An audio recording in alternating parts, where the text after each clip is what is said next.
and those conversations led more to that, how I saw things offensively. And so.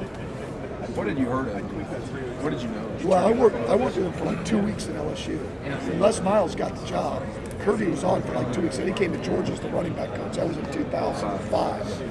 So for 2 weeks we worked together. And then I was at Southern Miss as the head coach. We played them. He was the D coordinator at Alabama in 2014.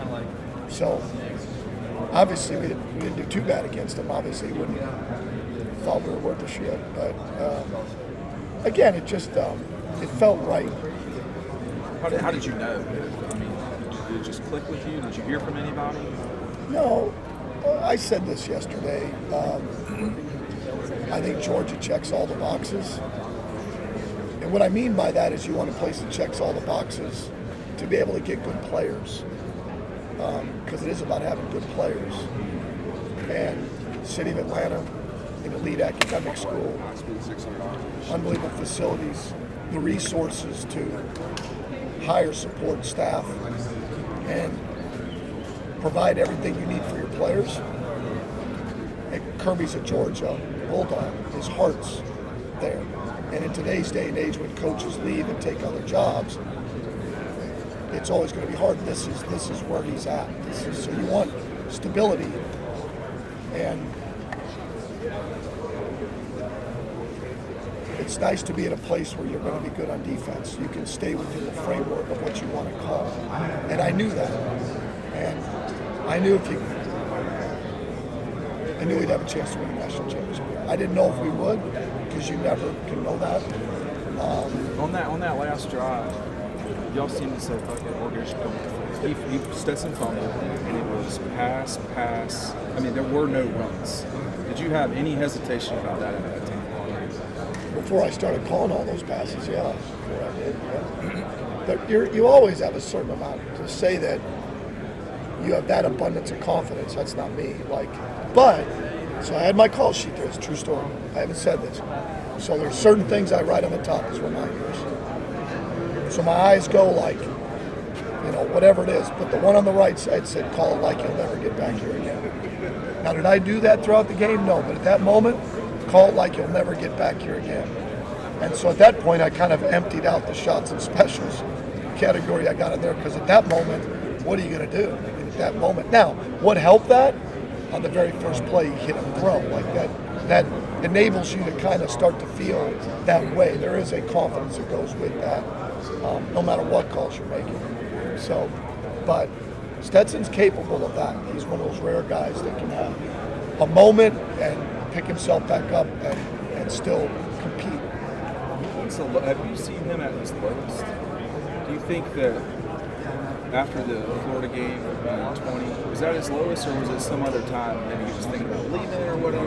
Well, the Florida game he got hurt. Right. So that when he hurt his shoulder wasn't right. And we were up 14-0 and took a shot. And so he was not right. And but y'all sadly, and then at that point he was hurt. He couldn't throw. His shoulder was banged up, so he couldn't go.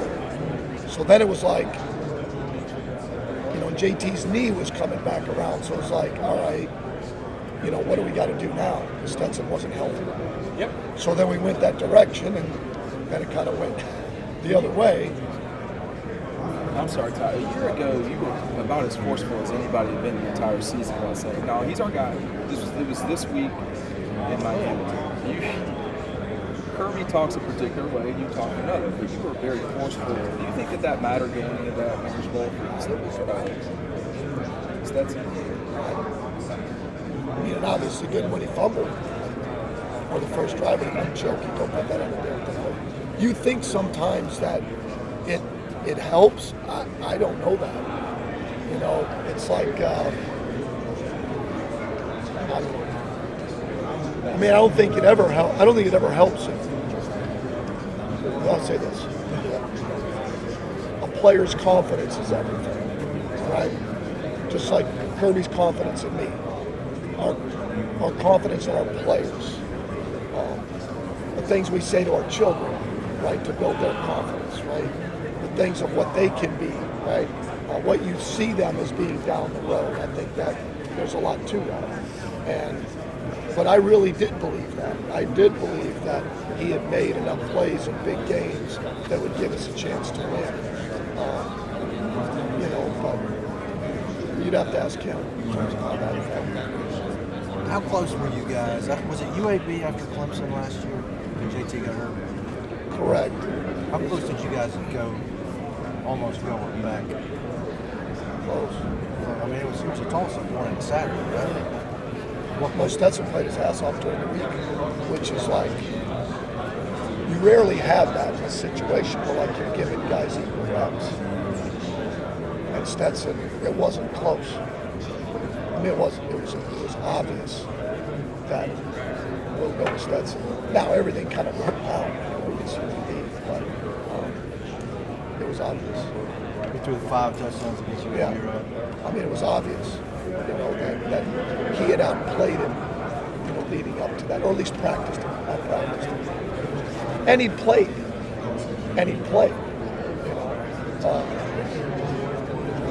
So it just made a lot of sense to go that way. Max got a line wrong, right? Bigger kid. Yeah, there's certain things about him that's different. Not as athletic, but he definitely has, certain attributes as a thrower. He's probably a more natural pocket guy than Stetson, even though Stetson's got nice pocket awareness, but Stetson has the ability to escape and make plays on his feet. He can move, but he doesn't move like Stetson. He moves enough in the pocket. It can make plays outside of it, but he would say he's a threat. I wouldn't say he's a threat, but he's certainly athletic enough. What are the other two kids bringing to the table? Vanderbilt from Stockton. Brock has both arm talent, athleticism, and Gunner is, for a young player, coach's kid. Both him and Brock are both coach's kids. They pick up things really well. I think that all three are tremendous players. We're lucky to have all three on really. The stuff you guys have done with tight end, as heavy as you guys go, is that a conscious choice because of how defenses have shrunk to deal with the other offenses? The linebackers are lighter, safeties are lighter than you were years ago. Or is that just you had this on the roster and that's the best way? A little bit of both. Even last year, we probably ran some 13 personnel because we had Fitz, who's now with the Falcons. So, it lends itself to part of that, like you said, of like who are our best players. Okay, that lends itself. Who are our best players? And then what's the best way for us to move the football? In all of what matters. Like I was saying, like how can we be explosive? How can we not turn it over? How can we be good on third downs? Score touchdowns in the red zone. So it's just, and it fit a little bit me coming back from the NFL. Like when I was at Oklahoma State and Southern Miss, we were a lot more 11, more spread, throw it. And then you get back to the NFL and you're like, okay, we got tight ends. We had O.J. Howard, Cam Brate, and we had some tight ends in Cleveland. So it was like, all right, well, we can still do this, still be explosive. And sure, there's a part of it that isn't what everybody else does. But that's also kind of our strength a little bit.